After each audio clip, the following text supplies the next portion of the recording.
You're listening to WCAT Radio, your home for authentic Catholic programming. Hi, everybody. This is Dr. Cynthia Toolin, and I'm here with Dr. Alan Vincelette, and he has written a very interesting book about recent philosophy. How are you, Alan? I'm doing great, thank you. Good to be here. Yes, I'm very happy that we finally connected, and that will give us an opportunity to have some interesting discussion here, I think. Oh, yeah. I hope so. Mm-hmm. Would you like to open with a prayer? I would, yes. And given that the book is on the history of recent Catholic philosophy, and one of the figures is Edith Stein, I thought I'd open with a prayer attributed to Edith Stein. So, nice. Yeah, so here we go. Father, Son, Holy Spirit, amen. Amen. O Prince of Peace, to all who receive you, you bring light and peace. Help me to live in daily contact with you, listening to the words you have spoken and obeying them. O divine child, I place my hands in yours. I shall follow you. O let your divine life flow into me. I will go into the altar of God. It is not myself and my tiny little affairs that matter here, but the great sacrifice of atonement. I surrender myself entirely to your divine will, O Lord. Make my heart grow greater and wider out of itself into the divine life. O my God, fill my soul with holy joy, courage, and the strength to serve you. Enkindle your love in me, and then walk with me along the next stretch of road before me. I do not see very far ahead, but when I have arrived where the horizon now closes down, a new prospect will open before me, and I shall be met with peace. Amen. Amen. So, Alan, would you like to tell us why you wrote the book, or what led you to writing the book? Yes, indeed. So this actually is a revised second edition, and it kind of originally was based on a class I was assigned. I was just hired about 2000 or so, the year 2000, at St. John's Seminary in California, the seminary for the Archdiocese of Los Angeles, and I was hired right around, I guess it was probably about December 19th. And then, it was like, okay, you're going to teach logic. I'm like, no problem, I've taught that before. So then I get the schedule like a week later, and so I have like 2 weeks kind of before the class starts, and there's this class on there called Recent Catholic Philosophy. And I was like, oh my gosh, like what is this, and I didn't know I was going to teach that. So I read the course description, and it talked about, this class will focus on the thought of the Thomists Gilson, Marathon, and then as well as Newman and Marcel. And I guess originally what happened was, this was during a former accreditation visit, and they had a lot of different courses, and they thought there were too many courses, and they should just combine them. So I'm sure you've dealt with accreditation teams and all that. Yeah. So anyway, the suggestion was made to combine it into one course. So that was what I started doing, and then I had worked on the Transcendental Thomist Rousselot, translating him a bit, so I thought I'd throw him in. And the new rector, actually, who I replaced in his position, he was a Jesuit, a big fan of Lonergan, so I thought, well, let me throw Lonergan in. And, of course, he wrote this huge book called Insight, which I always told the students, I always joke with the bookstore salesperson to, tell the students to have chapter 1, the first 100 pages read, before Monday, but because it was quite an extensive book. So I started getting ready for that class and started reading kind of the history, what I could read about the history of Catholic philosophy and books. And I was amazed to discover that, there was a lot of diversity that I wasn't aware of in that tradition of Catholic philosophy. And in particular, I first stumbled on a bunch of German Kantian Benedictines who were writing in the 1800s. And, I had no idea there are all these, kind of Catholic followers of Kant. They kind of modify his thought in different ways. Some stress kind of the faith side, other the more reason side of things. And then I encountered, some French, Neo-Hegelian tradition. I encountered English intuitionists. And I ended up sort of writing articles on some of those figures for different encyclopedias here and there. But I became, impressed with the diversity, And so that was kind of my first impulse. Wow, it'd be good to write a book. One, because I looked for textbooks and didn't really see anything that kind of matched all the figures in the class, and that would match the diversity out there in Catholic thought. So that kind of first inspired me. And then sort of along the way, I think I taught the course for a couple years before the book eventually came out and was finished. So in teaching it along the way, I noticed that there were these kind of different traditions in Catholic thought that didn't often speak to each other. And you had the Thomist tradition, and they tended to be highly critical or not very appreciative of the non-Thomist thinkers. Not always, but that was not uncommon. And so they kind of didn't recognize like the valuable notions that you might find like in the existentialist thinkers of self-creation or love as presence that might actually blend well with their Thomistic thought. And a lot of the non-Thomists were really critical of Thomism. They sort of viewed it in a certain way. They kind of viewed it as distorting like our relationship and our spirituality a bit. And they didn't really appreciate like the Thomistic notions of knowing God through analogy, grace as perfecting nature. And so I wanted to present kind of the two traditions kind of in more of a, neutral light so that they could kind of dialogue with each other and kind of embrace what they could that's positive in each of those two traditions. So that was the initial idea. And as it developed, it eventually ended up becoming 2 volumes. So one on 19th century Catholic thought and one on 20th century. So that was the initial genesis of that. That's interesting. I think that I've noticed myself how often those two camps almost draw a line. Draw a line down the middle of the road, and neither one wants to cross it. Yeah, exactly. And to me, it's kind of a shame. I like Thomism for sure, and definitely, I think I insulted a Thomist once because I told him I was like 75% Thomist, and he was offended I wasn't 100%. But it definitely has its great things in it. But I do find that there are aspects of other schools as well that are really useful, and I do think like the open mind Thomists, like Maritain, tend to be aware of that as well. They would tend to embrace parts of other traditions. Sure. Yeah. So, how would you like to proceed? Would you like to go through certain parts of the book or emphasize certain things? Yeah, well, let me say why I now revise the edition, and then I can go through that. That's a little bit different than the first edition. Okay.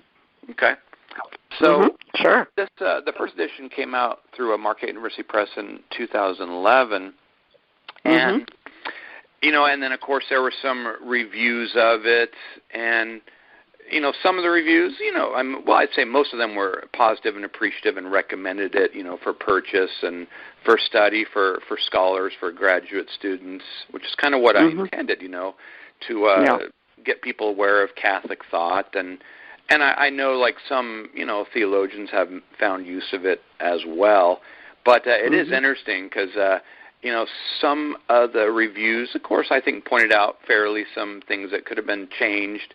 I tend to write, I guess, in the French style, where you put in tons of references all over the place, and I think it doesn't always make for easy reading, and so it's like, it might be better to try to simplify the referencing and maybe put more of that in the footnotes so it's a little easier on the reader. And then, I don't know, and then, of course, there were some reviews that were just kind of, harsh, I don't know if reviewers kind of like to criticize or not, but I think there was one English review in an English journal that I didn't know what to think of this because the reviewer said, maybe they hired Simon Cowell or something, but the review said, with this book, the whole is less than the sum of its parts. So I was like, what does that mean? And I don't even know what I can do with that, to make it better. So, but there were other, reviews, though, that I thought, gave some positive advice. And, and that review itself even had some things about, maybe you might want to include this figure, maybe include this figure. So, and I knew, I could only fit so many figures in. Right. That's one thing, you have to limit it. They're probably, I don't know, there's upwards, might be 1,000, 20th century Catholic philosophers, so you can't put them in one book. Right. So I kind of had in mind at one point, maybe to write a third volume for the 21st century.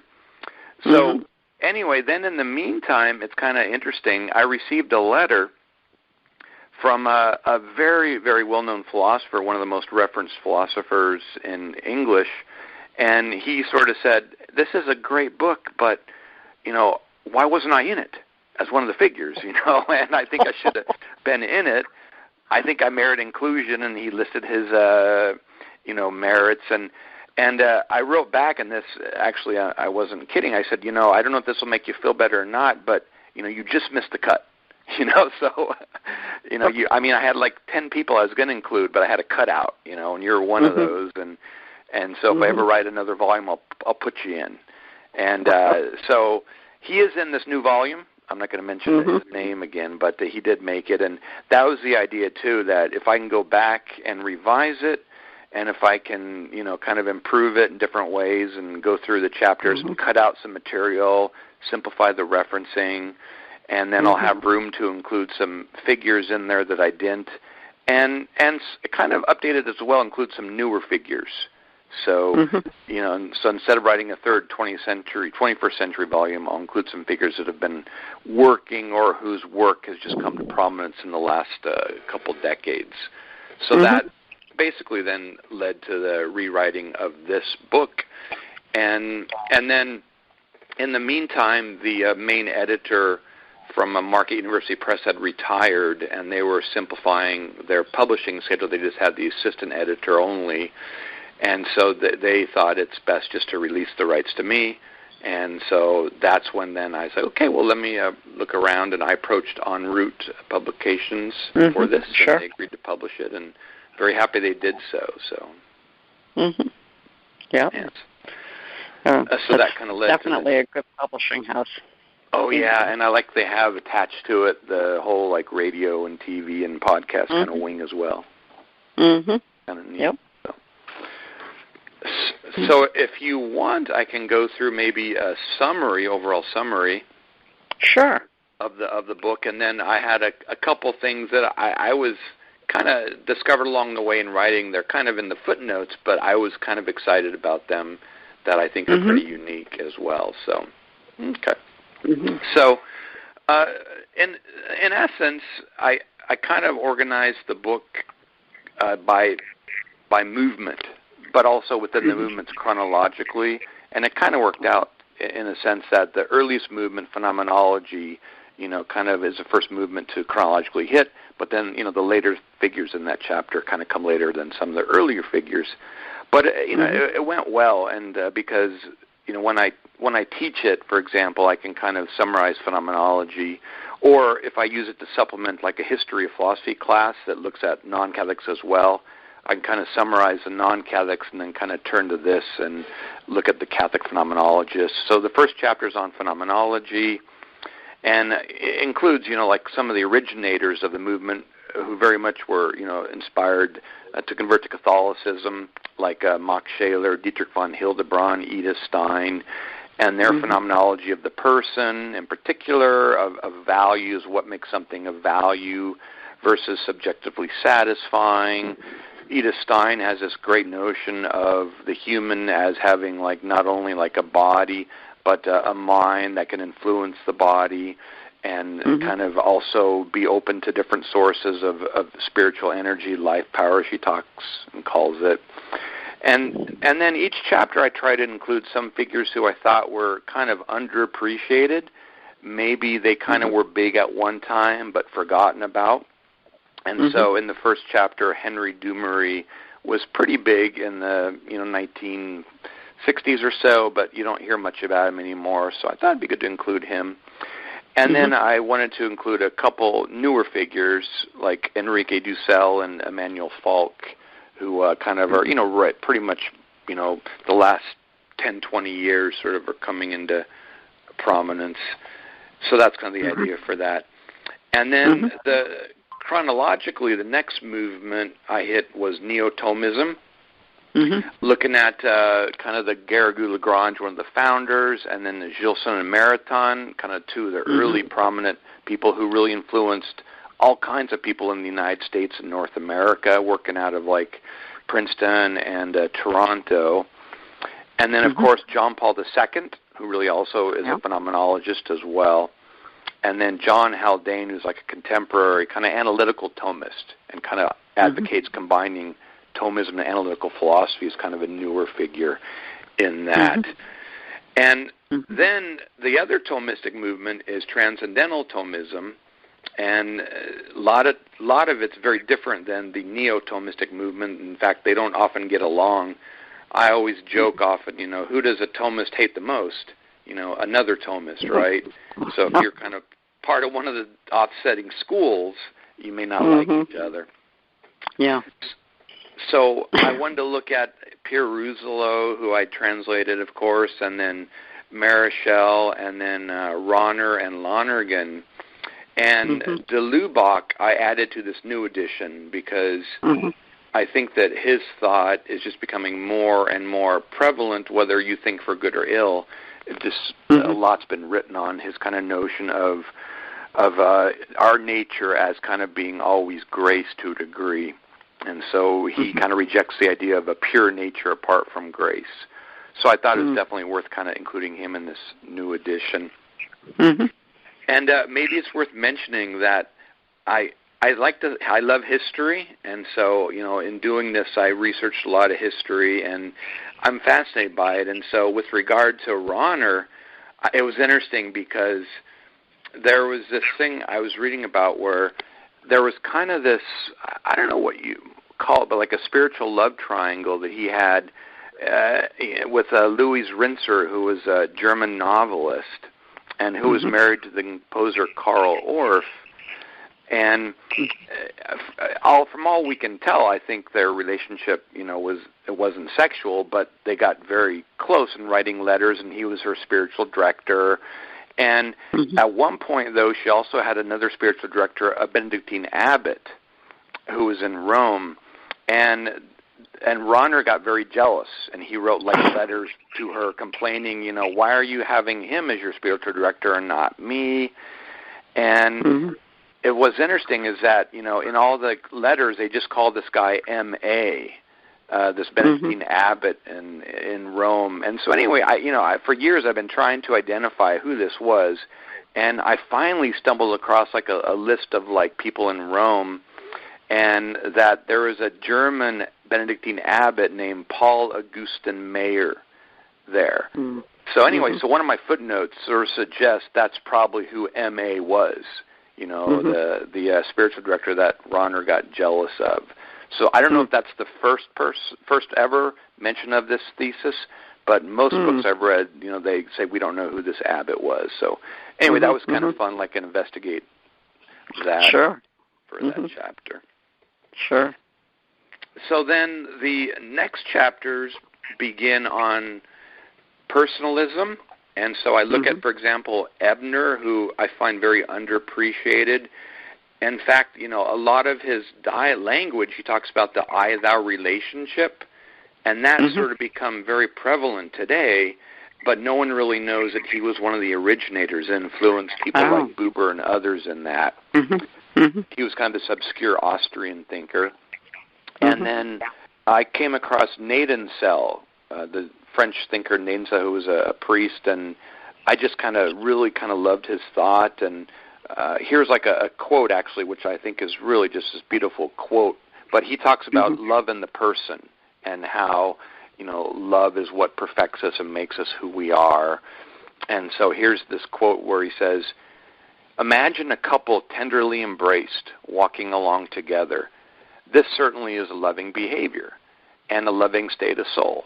Here's a mother who cradles her child, and this too stems from love. There's a schoolboy leading his little brother by the hand, ready to defend him against the brutality of larger kids. This, too, is love. The clasp of hands I exchange with my friend, the coin I insert in the blind beggar's bowl, the bitter generosity of hidden self-sacrifice. What a multitude of forms love takes. Powers which protect, sensitivities which make one cower, the frank exchange of a common gift, the tears that beg pardon or grant it, the visit to the sick. Nothing is common to all these things save the love which evokes them. Mm. So, in doing research, I really kind of fell in love with some of the quotes, and I was like, I want to bring out Nathan Sell. I think he's underappreciated. Mm-hmm. And then in the new edition, I added the section on Robert Spayman, who is just, recently become much more important in Catholic circles and has this great kind of notion of the human person, what makes us human, what separates us from animals, how our ability to promise and forgive are things that are very unique to us. So I added a little bit on him.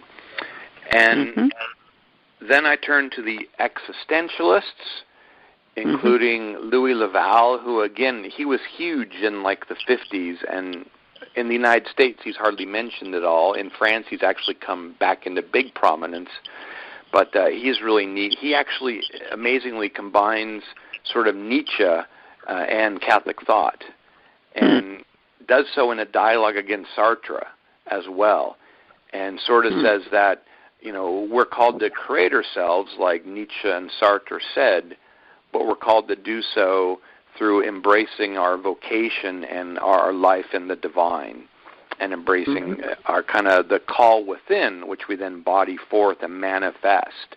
And so he contrasts our kind of real self with our manifest self, and we want to kind of be sincere and have them align with each other. And so a quote of his I like, he says, a maxim is that when you're alone, act as though others are there, and when others are there, act as though you're alone. So kind of always be yourself and sincere. And then Marcel, who like Laval talks about love as kind of the gift of self and being present with your time and your energies to another person, and how humans kind of can tend to defunctionalize each other and reduce other people to their identities as what they do, not who they are. Yeah. And then I was struck in looking at modern Catholic thought, very recent Catholic thought, by two thinkers I wanted to add to that chapter in the new edition. So Leonardo Polo, a Spanish thinker who's very much into metaphysics, as is Ferdinand Ulrich, a German thinker. And Ulrich is interesting because he combines Aquinas with Heidegger, and he tries to show how, if we look at being and what being is, it kind of has this innate generosity that reveals its divine origin. So I think it's very original thought. And his book was just translated in English just this past year, one of his major books, Homo Abyssus. And Polo, his book was just translated, just one of them out of his tiny set of works. Most hasn't been translated, but it came out, I think, 2 years ago. So these are figures that are starting to kind of become prominent. And then the last two chapters, one covers analytic philosophy. And so like Peter Geach, who is less well-known than his wife, Gertrude Elizabeth Anscombe, who was a really important thinker dealing with human intentionality and action and moral kind of matters. And then other contemporary analytics that I didn't have in the first edition, like Rescher and McIntyre and Dummett. And then a couple of underappreciated people like Francis Jacques, a French analytic thinker who kind of deals with language and dialogue. And then the philosopher of science, Bos von Frossen, who's a Catholic convert. And he came out with a book that has a cool chapter on the philosophy of religion recently. So I thought it'd be good to add his thought. And then the last chapter is on postmodernism, where in the first edition I had talked about like Jean-Luc Marion, who's, was already getting really big and important in France, the United States. Kind of a bizarre, book he wrote, though, God Without Being, not that God didn't exist, but that God is kind of so high and beyond our categories that we can't really conceive of what the divine is in any of our categories. And I wanted to kind of supplement that with some newer figures as well as some maybe forgotten figures. So I added Michel de Certeau, who was kind of a French follower of Foucault and tried to kind of make Foucault and Catholicize him in a certain way. And then newer figures like John Caputo, who talked about weak theology, and then William Desmond, who I find really kind of underappreciated. I wanted to include him because, again, I thought he says some beautiful things. And so here's a quote from Desmond, in fact. "The glory of the morning, the lark on high, the wind in the summer trees, the day's heat on the meadow, those swans there gliding on the lake, the glint of light on the wave, the sudden squall at sea, a golden voice, an effortless runner, the comic first steps of a child, or just having a laugh, bidding farewell or biting with the dying, helpless to comfort but being there. These and much, much more all speak to the glory of finitude, yet there's a transcending that is still more. Whoever says a desire for God springs up only from the deficient is blind to the mad longing that arises out of the fullness itself." And I thought that was a powerful quote, and especially recognizing that there's this view out there among some that somehow religion arises out of this, I don't know, sense of need, for comfort and care. And, of course, that may be part of it, but I'm not sure that is really where it arises from the bulk of most people. And anyway, certainly Desmond says, no, there's a fullness to life, a goodness to life. That's kind of where the impulse for religion comes from, not any kind of a weakness or need that we need to fill. And then I end that chapter on Kearney, with Kearney, an interesting book called The God Who May Be. He criticizes Marion a bit, but yet he has his own take on God as more a God who allows us to do things, a possibilitating God, rather than a God who kind of is this kind of great force, I guess you'd say. And then Claude Romano, a newer French thinker who's kind of very recent, to add to that volume. Wow. That's a lot. Yes, it is. So I tend to write a lot, too. So I struggled to get this book down under 500 pages. Oh, yeah, that's pretty all-encompassing, I think. Yeah, I think the second volume, definitely I was able to add, I don't know how many new figures, at least a dozen more, so it really kind of gives a nice survey of, the major thinkers in contemporary Catholic thought that are relevant to, I think, contemporary issues in philosophy and theology. Good. Yeah. Yeah, very interesting. So how are your students responding? Well, that's been interesting as well, because part of the motivation for the revised edition as well was just talking through these issues with them and seeing kind of what they kind of got and what sometimes they saw things that I didn't see in there, and other times I thought they didn't recognize the full value of a certain thinker. And of course, I don't mind that per se, and part of my methodology, I have to say, is I didn't want to intrude my own voice over the thinkers that I was writing about. I wanted to kind of let their thought speak for itself and let the reader judge for him or herself what they think of it, because I'm aware of other, say, histories of Catholic thought or Thomism that kind of definitely favor one, tradition, and it tends to kind of give a very negative comments about the others within the book. And I think people can easily kind of imbibe those evaluations. And then I've read moral theologies. Pretty much, unfortunately, most of the textbooks of moral theology or histories of it are very slanted from one position or another, whether it's virtue ethics or a proportionalism or a law-based ethics. They tend to kind of like just present one side and be very critical of maybe other traditions. And, and I certainly myself, I have my favorite movements, right? Sure. Like of the ones I talk about in the book, I mean, definitely like I would prefer, some like Thomism, existentialism, and I would not like others. But I didn't want to this book wasn't the place for me to, give my take on things in that sense. So, other writings I do. But this was more for the reader to see this tradition and to kind of look at their thought and form their own opinion on its value. And so, I think that's very valuable for a student. To have a professor that tries to do that. Yeah. Yeah, no, I think so too, because I think, I mean, our students are really sharp, but, some people can be impressionable, and whether it's a student or someone reading the book.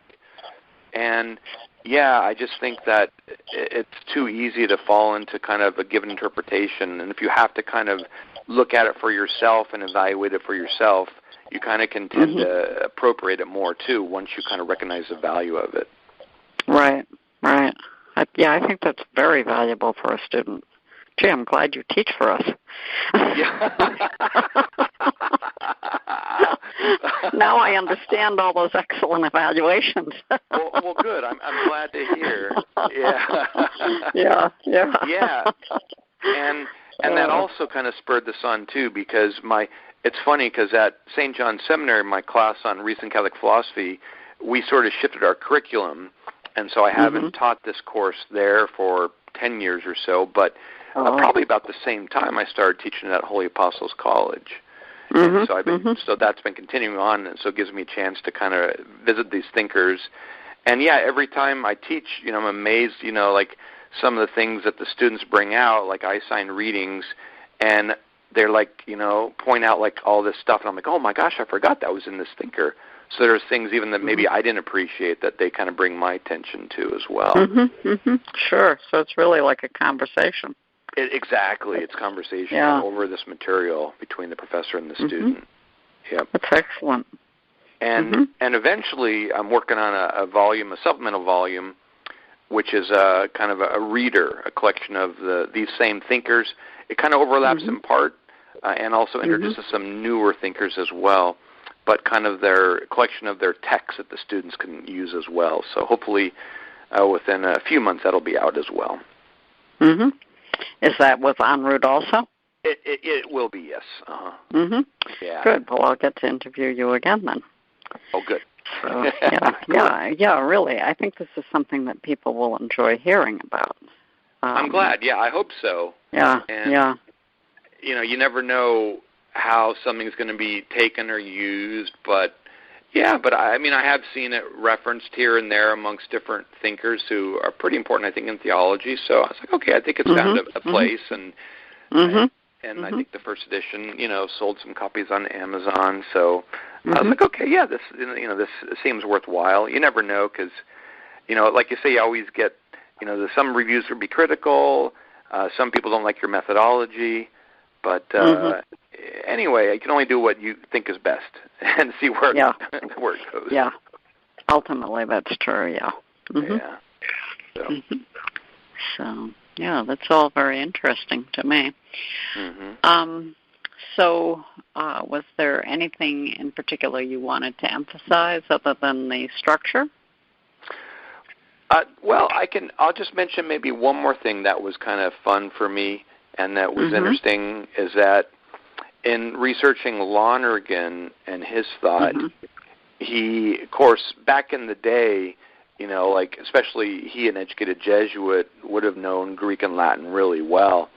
And so when he kind of wrote his method in theology, he began to kind of turn away from the traditional Thomism and its attempt to really kind of develop the 5 ways arguments from God. And he develops a new argument from intelligibility of the universe, which I think is actually very good as well. And it's one of the first new arguments that had been developed in recent years.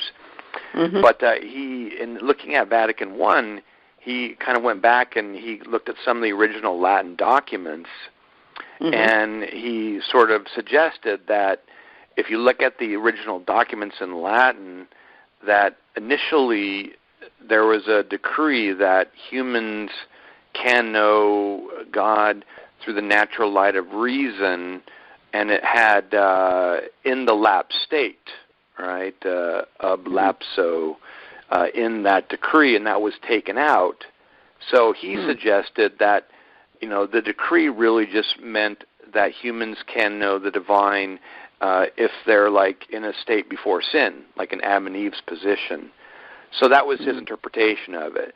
So, of course, I love research. I started out in science, so I love just to kind of get into there. And so I'm like, let me get the documents. Let me see what he's talking about. Let me see, what's there. And so I got the documents he was talking about, the original Acts of Vatican I.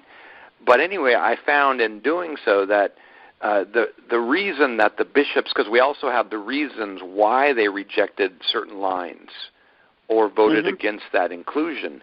And so if you read it, it's the reason why they rejected the addition of humans can know God from nature even in their lapsed state, is that they claimed really it applies to any human state, whether kind of it's fallen or non-fallen. So it's a general statement, so we don't need that specificity. So anyway, so kind of, I kind of, in one of the footnotes, I challenged his interpretation. And so I was willing to kind of, in matters of history, to kind of bring my voice in, a little bit more. And that was one place where I didn't necessarily agree with Lonergan's interpretation of Vatican I. I really love working with academics because you started that whole story off by saying this is kind of fun. Yeah. And I have to tell you, the amount of work you must have had to do. Yeah. I know, but it's fun. I don't know understand. Why, No, I understand exactly what you mean, but it's, you have to be an academic to understand that. Most people would hate it, I think, Yeah. They'd see it as a real a toil almost. Oh, yeah. I remember where I showed up to work once. I just read a book on the history of the alphabet, and someone's like, why are you reading on the history of the alphabet? And, you must have too much time, I was like, no, it's cool stuff, like where the letters come from. Like the letter A was initially, the picture of a cow, and it got turned upside down. And I was like, oh, that's cool stuff. So, anyway, yeah. Well, I understand, but it's always delightful to hear someone say something like that. This is really fun. Yeah. Yeah, I was covered with dust when I left the library, and I was sneezing, but I had the document in hand in the original ancient Latin. Yep. Well, we don't do it for money, great. Really. So. That's right. Yeah. Oh, yeah, that's great. Well, I've certainly learned a lot here, and I'm going to have to read this in more detail. Oh, good. So, yeah. And certainly, I think, yes, in that interpretation that academics have, I'm sure it will be. Yes. But yeah. So, I really think you've done quite a bit of work here. It's very impressive, and I think that students and not just students, just people who want to learn something about recent Catholic philosophy or different movements within it are going to really get a lot out of this. So that's a real gift to the intellectual community, I think. Well, thank you very much. Yeah, that's the hope always. So. Oh yeah. So I want to thank you for letting me interview you. I've certainly enjoyed it, and I look forward to interviewing you on your next book. All right. Yes, we'll finally. That's nice finally talking to you in a person like this, and yes, look forward to more conversations.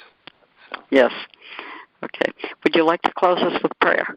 Yeah, actually, let me close. I will close with a prayer from another figure in the book, Louis Laval, and he wrote a book on 4 saints, which is a pretty cool book about what makes a saint and how saints, of course, are known for their huge sacrificial deeds, but yet in many ways it's kind of the everyday little things they do that makes them a saint.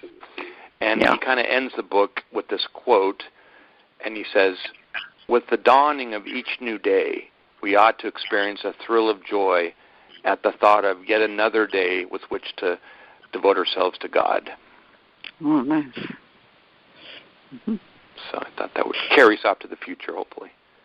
Yes, that's beautiful. Yeah. Yeah, it was a cool quote. So. Okay. All right. So I will hear from you at a future date then. All right. Excellent. So, okay. I really enjoyed this. Excellent. Thanks so much. Sure. Take care. Bye-bye. Hello, God's beloved. I'm Annabelle Mosley, author, professor of theology, and host of Then Sings My Soul and Destination Sainthood on WCAT Radio. I invite you to listen in and find inspiration along this sacred journey we're traveling together to make our lives a masterpiece and, with God's grace, become saints. Join me, Annabelle Mosley, for Then Sings My Soul and Destination Sainthood on WCAT Radio. God bless you. Remember, you're never alone. God is always with you.